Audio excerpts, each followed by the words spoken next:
Well, hello everybody and welcome. This is Lisa Toenniges and I'm the owner and CEO of Innovative Learning Group. So the photo on the screen, what do you think this man is thinking about? What do you think he is feeling? And we're going to give you the opportunity right away with a couple polling questions. So our first question, if you're a learning leader, how many of you, if you're a learning leader on the call today, how many of you feel this way? All right, let's take a look and see the results. Okay, quite a few, the 80-20. Okay, how about a second poll question? If you're not a learning leader, let's say your boss is the learning leader here in our second poll question. How many of you have a boss that feels this way? Oh, a little higher mix even when you speak for the boss. Okay, 88-13, excellent. And one more question to allow for a few different audience members. What if you're on the vendor side? Anyone feel like maybe they have a client that feels this way? Anyone on the vendor side that feels like they have a client that feels this way? Oh, okay, here we're at 100%. All right, well, thank you for jumping right in with the polling questions right away. I mean, holy smokes, right? When I was early on in my career, you were a superstar if you could put on a darn good 3-day workshop, some solid instructional design, you did a pilot, right? You did a train the trainer. Of course, you had some good donuts, a little level 1 evaluation to follow. You were golden, but that is not what it takes today. And thus, the title of our session today, the learning leader job is not easy. So a little bit more about my background. I was a band director. I worked for 7 years internally at General Motors. I spent a decade at another consulting firm, and now I've been running Innovative Learning Group for 16 years, also a master's degree from Wayne State University, and a long history with the International Society for Performance Improvement, where I was a past president.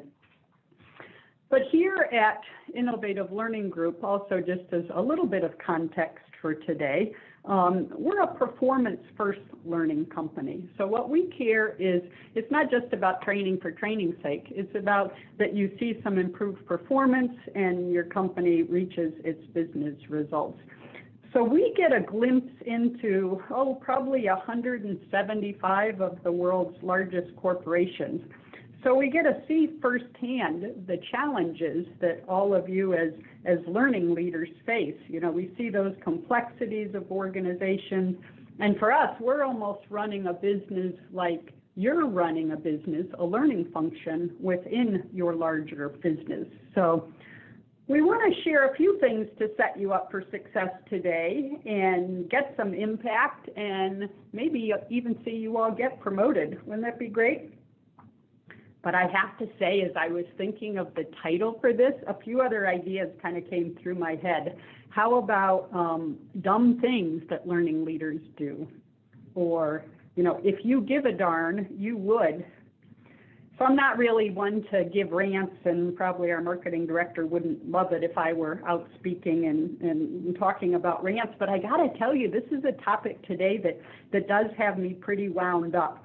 And I feel like sometimes as learning leaders, we can make better choices and maybe do some different things to help drive learning and performance in our organization.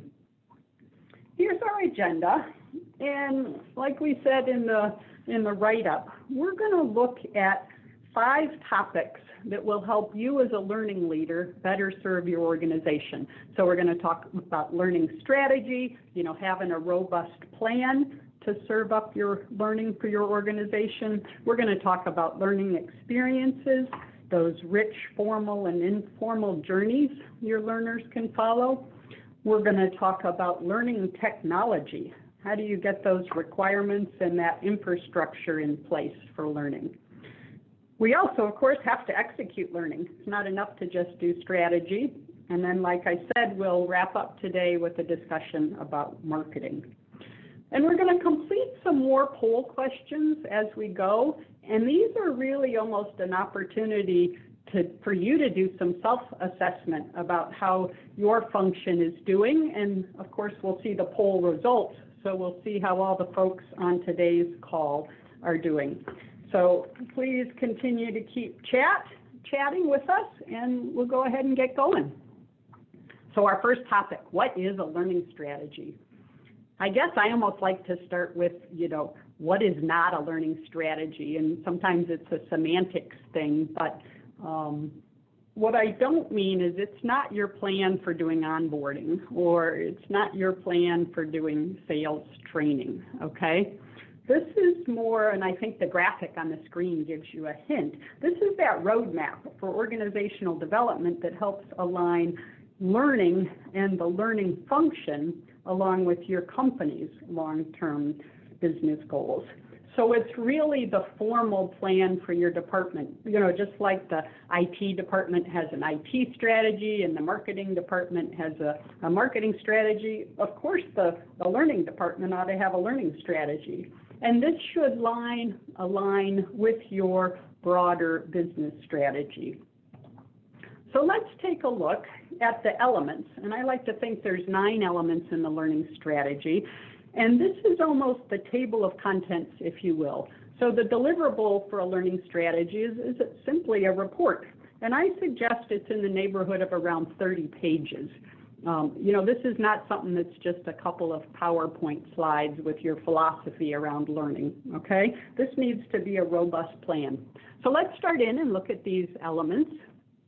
First is your vision, all right? So this is as you look out 3 years to 5 years, what does learning look like at your company? Who's learning? What are they learning? Where are they learning? How are they learning? And this is kind of a narrative write-up, maybe a couple, 3 pages. Next, you want to think about your macro learning needs. And I don't mean a comprehensive competency map or study. I mean those handful of key things across your company do you need? Do you have learning, do you have leadership learning needs? Do you have selling skills needs? Do you have a lot of kind of transactional needs or a lot of maybe computer system needs? So just those handful of things that cut across the organization.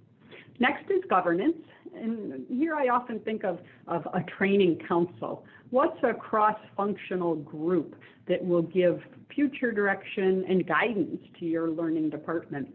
The cool thing here is if you get that council in place, you get to educate a lot of people on learning and what you're trying to do. And you also often get some more buy-in. You almost get a group of ambassadors that are out in the company saying great things about learning and what you're doing. Next is delivery methods, and here I simply mean, are you doing classroom training? Are you doing virtual instructor-led? Are you doing e-learning? Are you doing mobile or VR? All right, so it's almost intentionally having a list of those delivery methods. Procurement means how are you getting your learning? You need learning solutions or assets, right? So are you building them internally? Are you buying them off the shelf? Are you maybe using a vendor to create those learning materials? And you might use a mix, right? But it's putting some criteria in place, so you're doing that intentionally. Of course, we want to measure learning to know, are you getting some impact from that learning? We want to, of course, look at our technology and infrastructure. By infrastructure, I mean, do you need regional training facilities, for example, or do you need some kind of lab or safe room where you can conduct virtual reality? Organizational structure is important when you think about, well, what roles are we going to need on staff? How many people are we going to need in each role? So you can imagine here that one thing informs the next. For example, if you need to teach quite a few computer skills and you decide that e-learning may be a good way to do that, and you've decided from a procurement standpoint, you're going to build that, pretty high level e-learning internally, when you get to org structure, how that informs you is that means you're going to need to have programmers with some pretty good programming chops on your staff. So do you see how one thing informs the next? And finally, all good strategies just sit on the shelf if you don't have a good implementation plan that brings it all to life and provides some action steps for you. So I am curious at this point, and we'll do another poll question.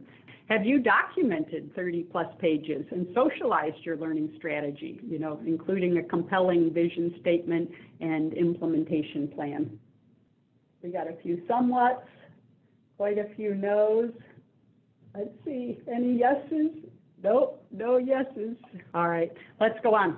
Have you determined your organization's macro learning needs and identified learning delivery methods appropriate to these needs and audiences? Oh, okay, a little bit better here. Some yeses, a few somewhats. Okay, much better here with as we get into a little bit more detail about delivery methods. Outstanding. All right, let's look at another question. So here, have you established governance to oversee the learning function and determined how you'll measure its impact on the organization? Oh, a nice mix. Okay. All right, good job. All right, one more poll question on learning strategy. All right, have you defined the criteria for when learning should be procured externally? And then, do you have a learning organizational structure in place that aligns? All right, you should be, a lot of somewhat. Okay, that might be our best mix yet. So that's our first topic, and I guess my rant for learning strategy would be, you need to have one. It outlines the direction for your function, it makes decisions at a macro level, and then the folks in your department have that grand plan or roadmap to follow. They're not trying to kind of figure it out or hunt down answers for every project that they're doing. Excellent. All right, let's go on to our next topic, which is learning experiences. So I'm guessing if you see what's on the screen now, I bet that'd be a pretty cool experience to go through if you were the learning leader. And I don't expect you to read all the fine print, but this is the path for a global HR transformation. And, this is not just somebody going through a 3-day workshop again, right? And we know that that's not really what gets you to be an expert anyways. We know that it takes, 10,000 hours and a variety of learning experiences, which if you did read the fine print here is what you would see. You would really see a mix of 14 different learning experiences with a variety of delivery methods. I think the other important thing as you think about crafting one of these learning strategies is the idea of building in enough practice. We often use a kind of a rule of thumb of 25 to 50% practice. And the practice needs to go from easy to hard. And so it's not, we don't want it too boring or easy, but we also don't want it so difficult that's frustrating to the learners. Another way to think about these paths is, learning as a process, or I think we've all heard the terms blended learning approaches. So I'm just going to show a few here. Maybe we do have a workshop, but we put before and after a manager meeting, all right? And these can be just 5 minutes between the manager and the direct report. It's the, why are you going to learning? What do you hope to accomplish? What's going to be different when you get back? What are we going to have you do when you get back? And then when you do get back, it's another 5-minute conversation. How'd the learning go? What did you learn? How are we going to support you as you try to apply that learning? Here's another blended learning, again with a workshop. It's got the pre and post manager meetings. This one has, a webcast at the beginning and afterwards a community of practice to help extend the learning. Or how about one more blended solution? This one starts with a training plan. It's part of a kickoff packet. Maybe there's a podcast, there's some readings, and the plan you're going to follow. Also the meeting with your manager, and then, some web-based training that you can jump on. And then when you come back, an online simulation, maybe an FAQ. Do you see how these paths can be so many things? They can even certainly include off-the-shelf learning as well as custom. And I think with technology today, you see that sky is really the limit with all the different types of delivery methods you can use. You can also certainly build in all the learning trends that we're hearing about, whether it's mobile or storytelling or micro-learning or gamification or personalization, right? I think also what you see with these learning experiences is the learning can be spaced out, all right? So there's time for reflection and to try it out or to apply it and share with your colleagues how you're doing. One more point I guess I bring up about these learning paths, and one of my colleagues right now is talking about the sins of learning.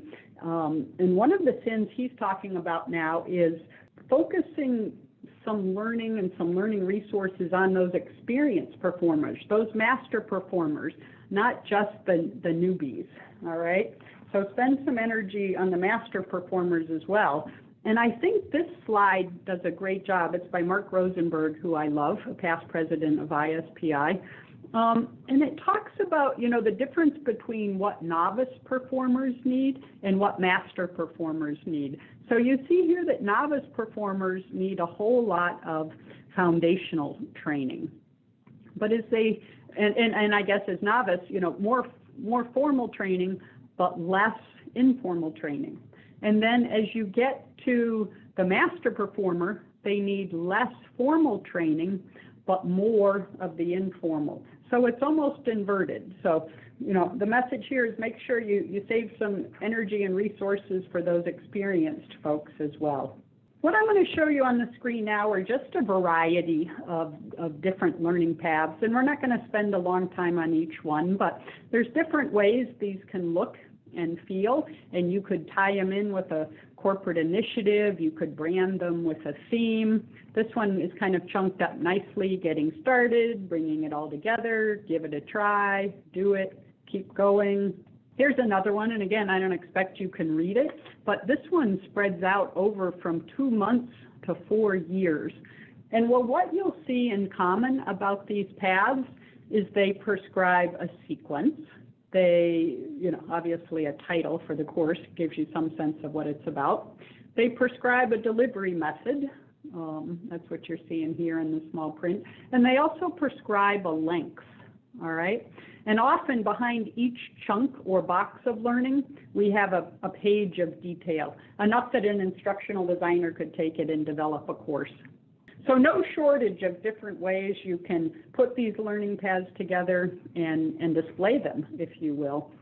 We see a lot of companies now are using these for recruiting purposes. So that's one of the reasons, they're wanting them to look nice and have a theme and be engaging if they're using them for recruiting purposes.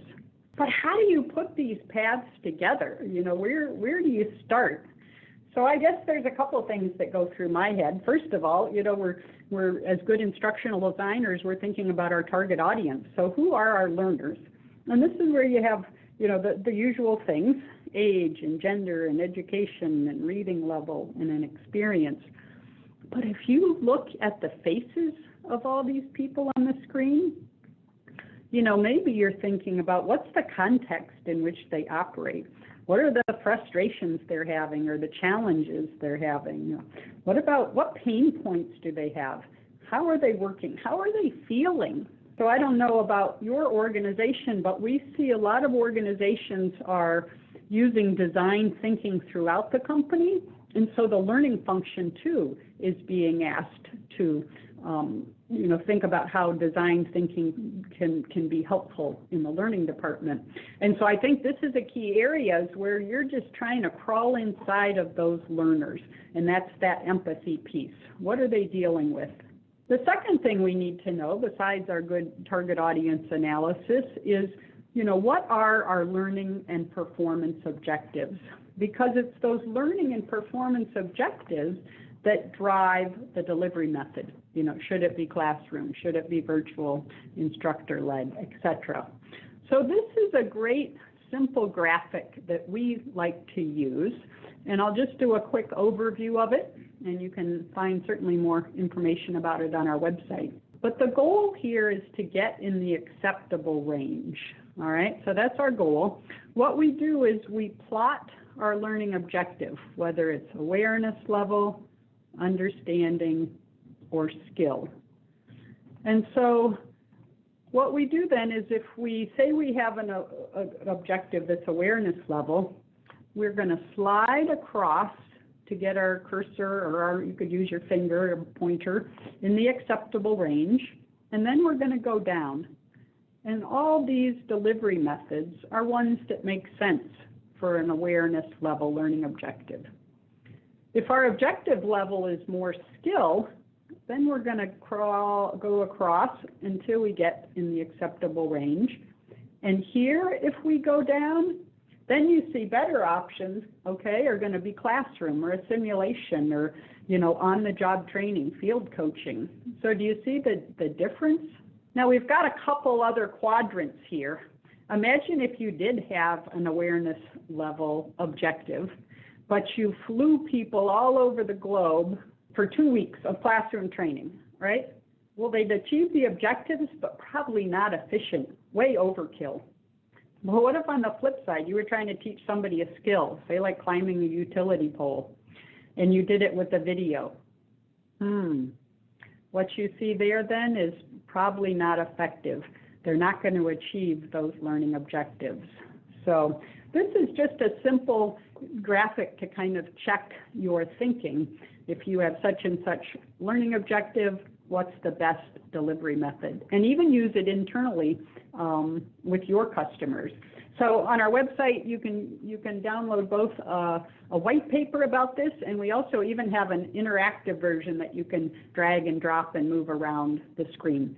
So what I would love to do now is let's do a few more poll questions and see as a group how we're doing with putting these rich learning paths in place. Have you created learning paths, including those rich formal and informal learning experiences for your organization's major job, families, or roles? Oh, good, I love it. The best answer is somewhat. So you're making some good progress here.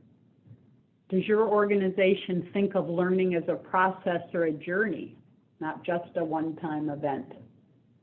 Yeah, we got to think of learning as a process, not just one event that'll get you to where you need. Do your organization's learning experiences include 25 to 50% practice? Yeah, because you know the thing is here, what we know is if you're not practicing in the safe, comfortable training environment, you're probably practicing on our customers, which is never a good thing. I think we'd all agree.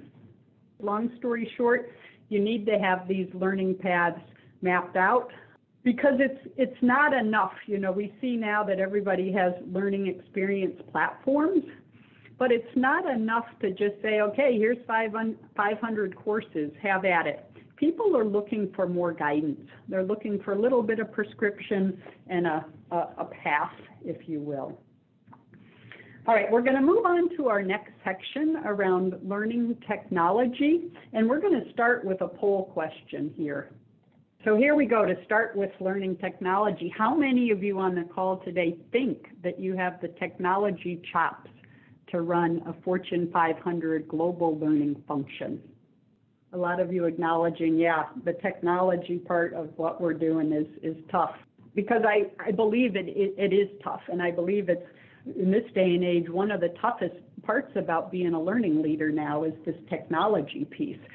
So what you see on the screen now are 8 pages of questions, and I don't expect that you can read these all, but this is a questionnaire that we give to our clients, and you know, whether they're doing a 10-minute digital solution or a much longer, we need all 8 pages of these questions answered so that we can build a solution that works.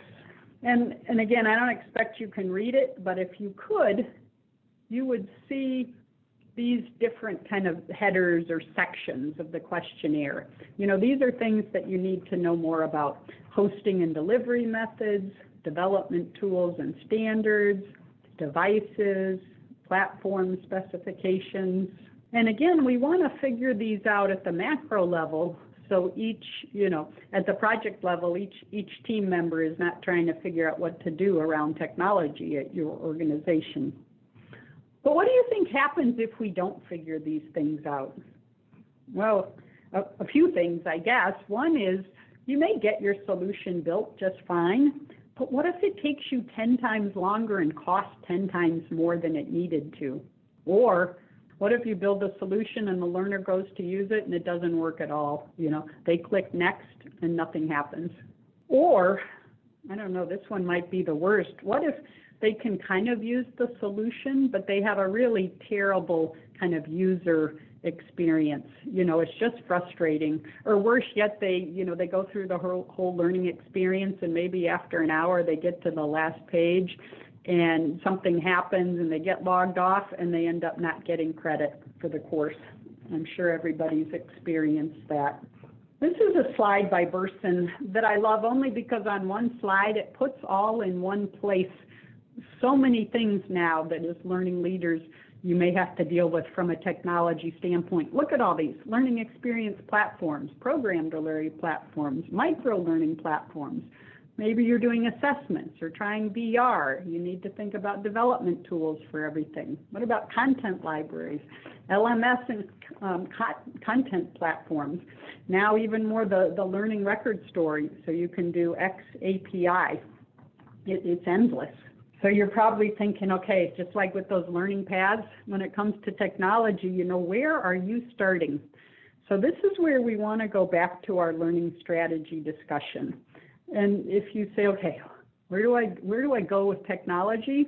You start with your vision. Just go back to your vision, then think about those macro learning needs, which will help you get to the right delivery methods, which really then informs what you need from a learning technology standpoint. And that is what you need. You don't, nothing extra, nothing just because it's new and cool. It needs to be part of your strategy to worry about it. So in a nutshell, we can almost do like you would do with a good needs assessment, where you think about, okay, what's our current state of technology? What's our desired state? And then we want to just fill in that gap and put some steps in place. So again, let's come back to our poll question and let's get a look at how are you all doing with your technology. So our question is, your current learning technology infrastructure robust enough to support the needs of major audience groups?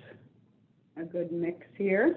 All right, we've got a second question here about learning technology. Have you defined your future state learning technology needs that align with your macro learning needs and selected delivery methods?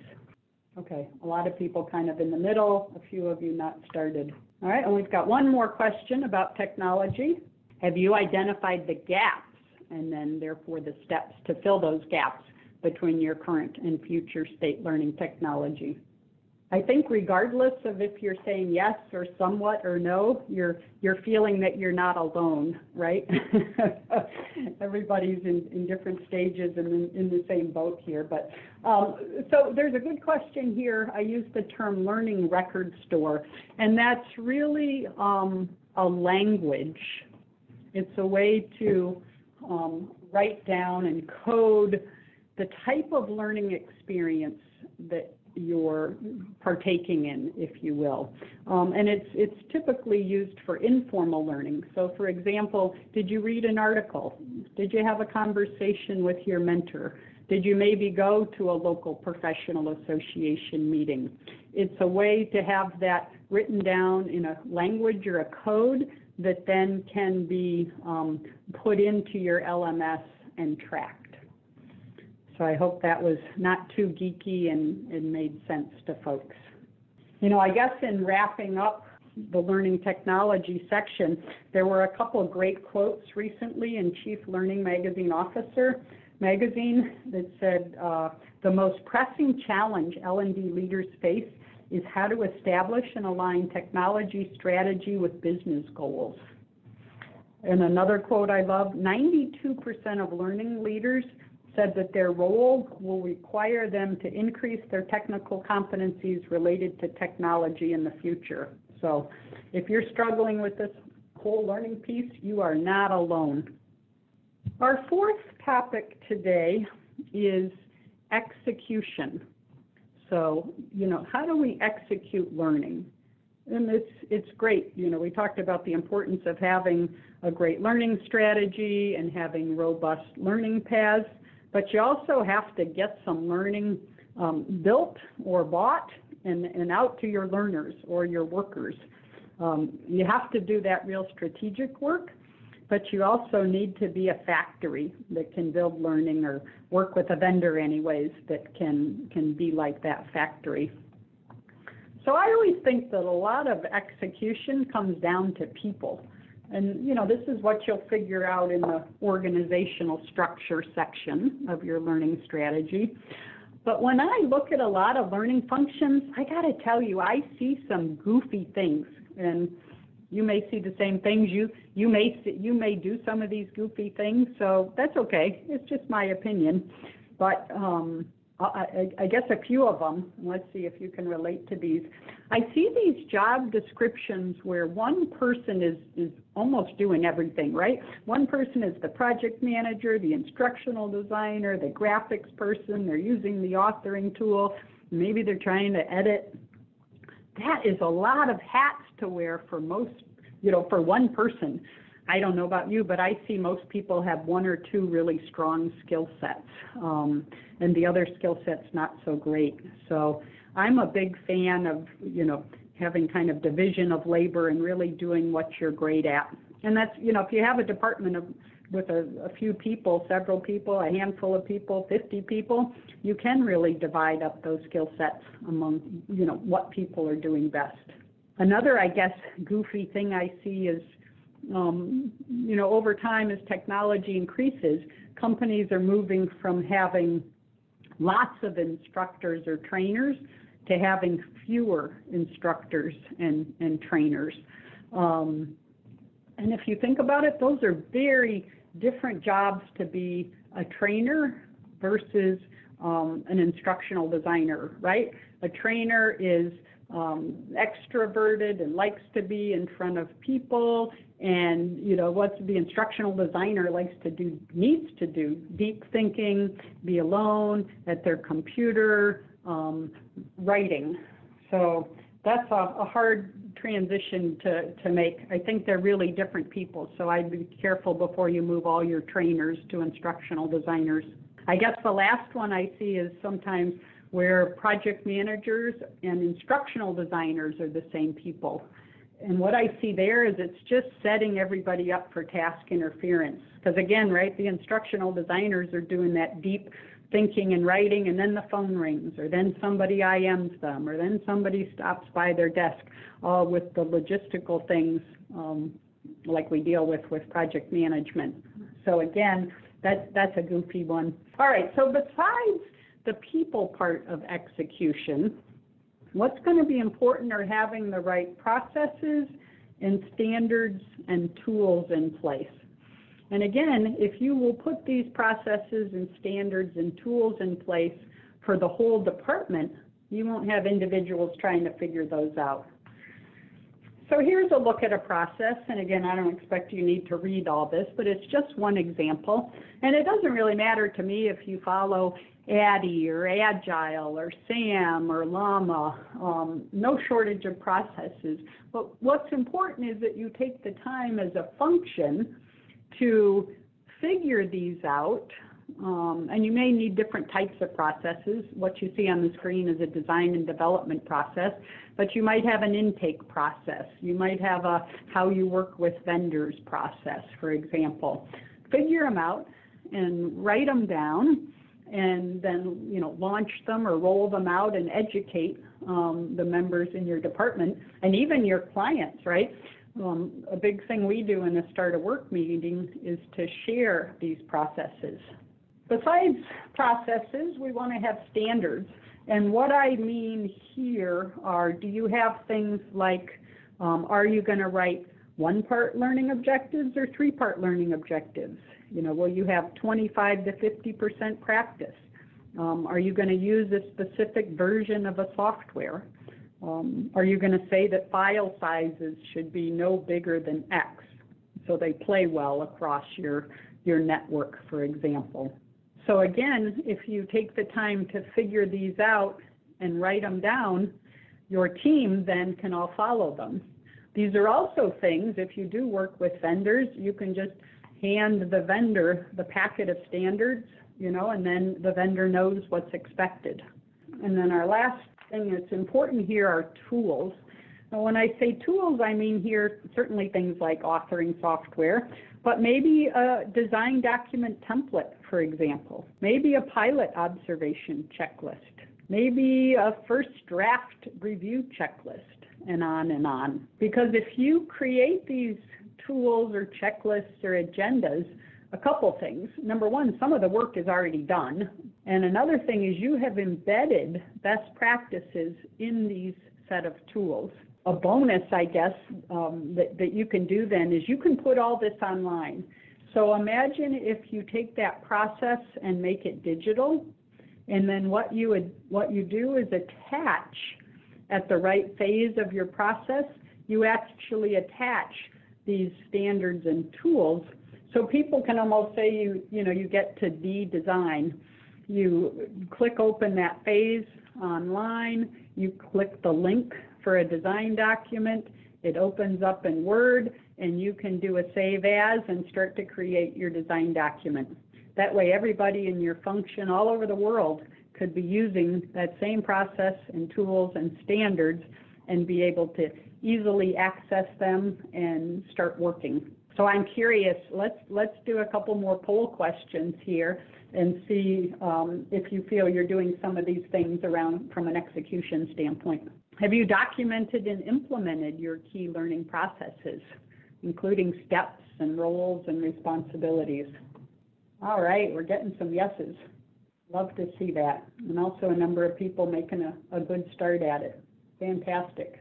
Let's go on to our next question. All right, have you documented and implemented your learning and learning technology standards in 10 pages or more of detail, for example? Not quite as far along with the standards. Okay, that's all right. You got an opportunity, something you can do if you're stuck at home in your remote office is you can even get a draft going on your own, put them out on your social media and get some input.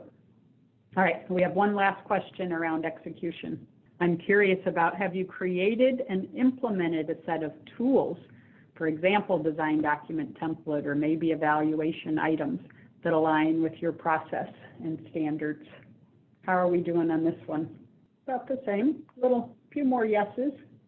All right, but a lot of people with good starts. I guess that's most encouraging about all the responses today, of how many of you at least have a good start, which is wonderful.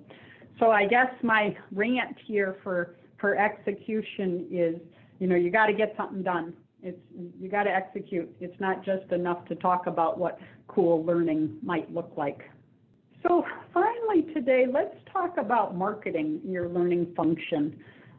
This is something I never used to hear a lot about, and I feel like I'm hearing about it more and more and reading more and more articles about it. And I guess, maybe it stems sometimes from disappointment.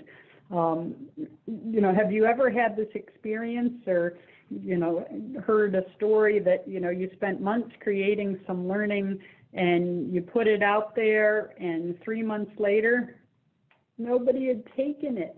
It's like, oh, how does that happen? So I think what we want to talk about here is, how do you get the word out?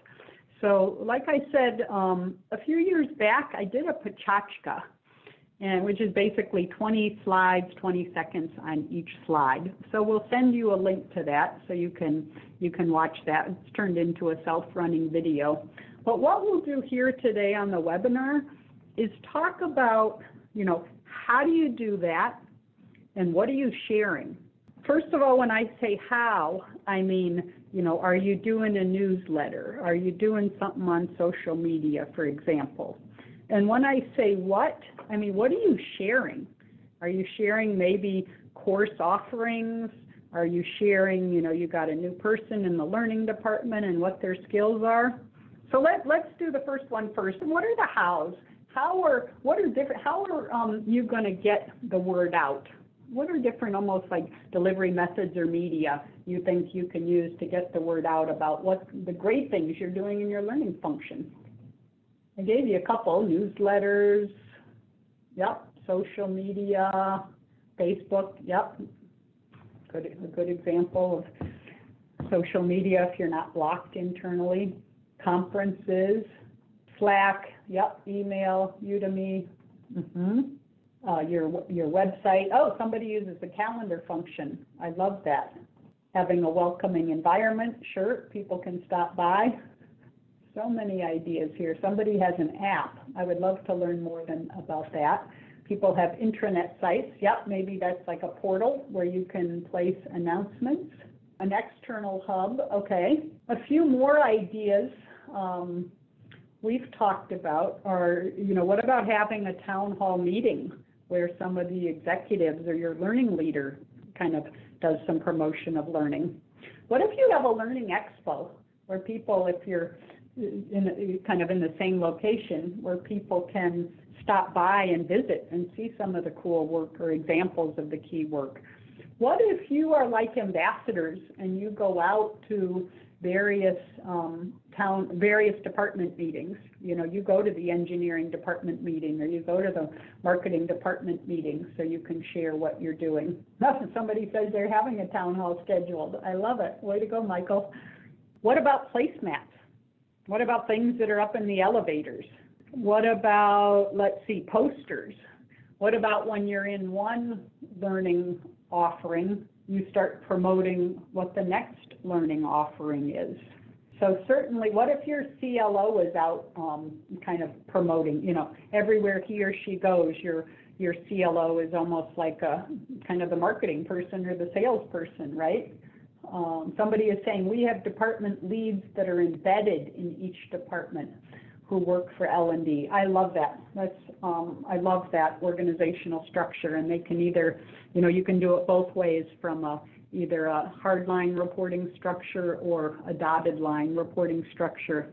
Okay, let's switch up our question now. Tell me about the things, if you are out doing this, what are you talking about? What are you sharing as you get the word out? What are those great things that you might be doing in your learning function? Are any of you winning any awards, like the ATD Best Awards or the Brandon Hall Awards? I would certainly be out sharing those. Some of you are sharing, love that, you're sharing your strategies, right? So if you had a learning strategy, you could be out sharing that, both long-term and short-term goals, if you've taken the time to write those down, absolutely. You can be sharing different types of delivery methods that you're offering, yep. You can also be sharing that you've gotten maybe great feedback on your customer service as a learning function. Oh, somebody's saying share available resources. I love that. Maybe you've got some new equipment, maybe you have some new skill sets in your function. Somebody says share success stories. Beautiful. Yeah, because that kind of brings it home. Hey, these people were learning and having success. Maybe I want to do this too. Maybe rolling out new learning documents. Yep, somebody says upcoming events. That's a great idea. For sure, you want to talk about results that you're getting. Maybe you've had people in your department that are out speaking. Maybe somebody's speaking at a local professional association or even a national or international conference. Go ahead and share that. Certainly share your learning strategy. Yeah, so there's no shortage there. Oh, somebody's sharing how they're doing from a measurement standpoint. Somebody says we got to set up the measurement first. Absolutely, that can be a piece of your learning strategy. All right, great ideas there. Let's take a look at a few more poll questions and see collectively how we're doing as a group. So is your learning function doing 5 or more things like newsletters, social media, Learning Expo, maybe a plug from a leader to get the word out about great stuff your learning function is doing? All right, maybe not doing 5, but you're at least doing some. If you're not doing any yet, I think you got a few simple ideas here about a few things that you can start doing, probably with tools that you already have. We have a couple more polling questions as we wrap up today. Are you regularly sharing the vision and strategy and results that your organization is getting? A lot of people doing something there at least. Awesome. Nobody's a slam dunk on that one. All right, well, we don't feel bad. We're all in it together. One last polling question here. Are you sharing the awards your learning is winning and the involvement your department members are having in professional associations? And are you sharing tips for continuous learning? All right, a couple people not quite yet. Some of you are doing that. Well, that's fantastic. So I think maybe you're seeing in summary, are my rants valid? Are there a few things we could be doing a little better or a little more of or a little differently as learning leaders? We don't need to be, 100% slam dunk, but there's probably a few things we can all do differently. We've put my contact information on the screen, so I would love to continue dialoguing with you over LinkedIn, or you can follow me on Twitter, or we have a LinkedIn group. It looks like we're a wrap for today. I appreciate you joining us today. Take care, everybody.